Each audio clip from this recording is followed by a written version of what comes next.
Mike, did you bail when Luka got the boot? Yes. Didn't watch a second after. If the game was like super tight at that point, okay. Yes. Like I was flipping back and forth. The Duncanville championship game was on at the same time the Cleveland-Dallas game was on. That one went to overtime.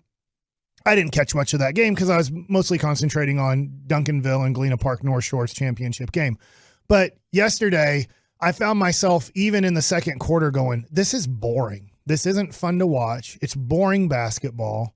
And then the third quarter wasn't really getting any better. Yes, the Mavs were making some shots, but then Minnesota would just match and make every shot that the Mavs would make. And I'm just like, this just is boring. Then Luka got thrown out. I'm like, I'm done. I don't need to watch another second of this. They're getting blown out already, and it never gets better with Luka out. Yeah, and I think that remains the most concerning thing about this team is the plan B isn't working out as well as we had hoped. But does Christian Wood starting mean that we're going to start trusting him a little bit more?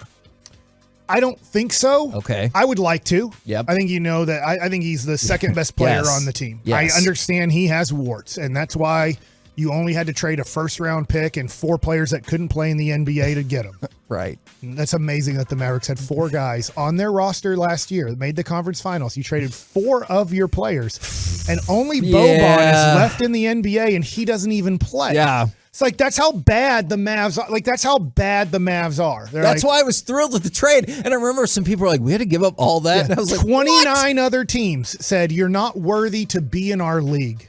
And it's like, yes, those were 4 of our 15 players on our conference finals team.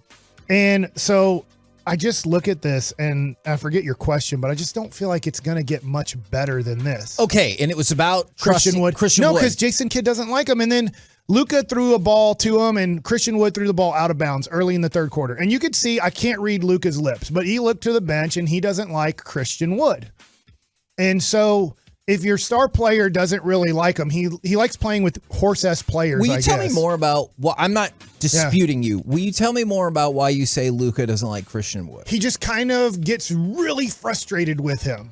And as opposed to the rest of the guys. For the most part, yeah. Now, I get that, he yelled at Dwight Powell the other day and got a technical foul for it, which got rescinded because the ref thought he was yelling at him, and he was actually yelling at Dwight Powell because they just assume you're yelling at us all the time. Yeah. Is that I just don't think Luka wants to play a lot with him, which is concerning. Honestly, I love Luka. He's a top 5 talent in this league, arguably top 5 player, but I'm just wondering what are the right pieces around him, because he doesn't want to play fast. I mean, the whole game, he refuses. Yeah. At this point, I'm going to give up on that. Hey, it's not him, it's the players around him. And I get the Mavericks constructed a team where they're like, we want players who can't shoot, can't dribble, or can't pass. Those are great players in the league. But the easiest way to score in the NBA is off of transition. You get a rebound, you outlet, you go. When you watch other basketball games on ESPN or TNT, you will see a great NBA pace. That's why I love the NBA. The pace of the game is so much better than college.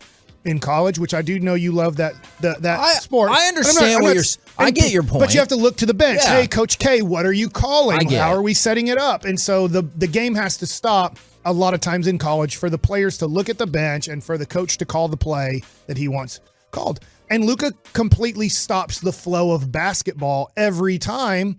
And I get it. It's the way he plays. And when you're winning, and if you want to win 55, 60 games that way, it's like I can put up with it.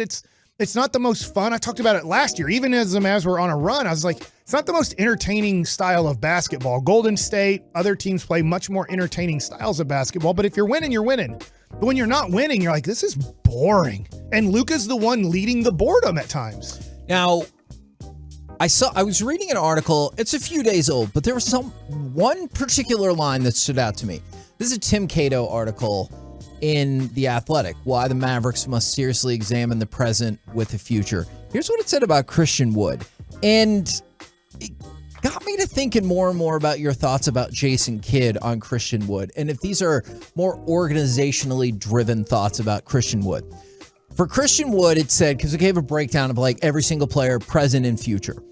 There's a difficult dilemma between his and Wood and his agency's desire for him to be the team's second option and subsequently be paid like one, because he's in a contract year, in the team's belief that he's better as a third or fourth scorer. Now, the reason why that's concerning to me is I get it. Big picture, like going forward, someday you add more talent and Christian Wood's your third or fourth best player. Like, rock on. That makes 100% sense to me. But it feels like there's a power struggle right now for that to be the case. When Christian Wood is obviously could obviously be your second best player if he was given the same leeway. So what I'm curious about, but they're like, well, we don't really want to pay him like a second player. And I'm like, okay, then why did we even make this deal? That's the thing I go back to time and again. If we weren't going to embrace that potential, which I wonder if we're going to do it now, and here's why. And I could be off base on this, but you go back, like, look at the last 3 games. At the end of the third quarter, obviously the Mavs are crushing the Blazers. By the end of the third quarter, Christian Wood, 29 points, 10 rebounds. Then the next night, the scheduled loss, it looked like, I know it was, but it almost was not. Christian Wood, 26 points, 14 rebounds. And now in a more full strength game, he gets the start. And I know it tapered off in the second half, but at halftime, he already had 9 rebounds. Right. I wonder if the Mavs are leaning into this, or at least going to give him a shot and let him sink or swim on his own. Because I saw the stat is the plus minus with Christian Wood, and I think some people's frustration is he does not get that opportunity earlier in the games where that plus minus would have more of an impact. I'm with you. And he plays much better off of Luka. I mean, that's every stat says you put him out there and you go, hey, Luka, you take a rest. Christian Wood, you do your thing.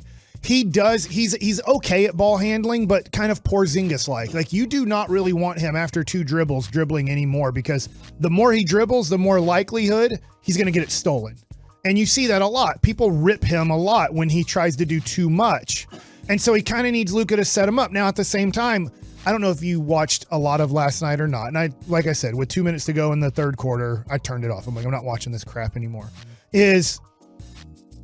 He gets confused on, you just want me to stand here and do nothing? And it's like, yes, this is our whole offense. We only have 5 players on the court, and 4 of you are supposed to stand there and watch Luka do whatever he wants to do and be ready to catch and shoot. And honestly, now I'm going to ask you a question. Okay.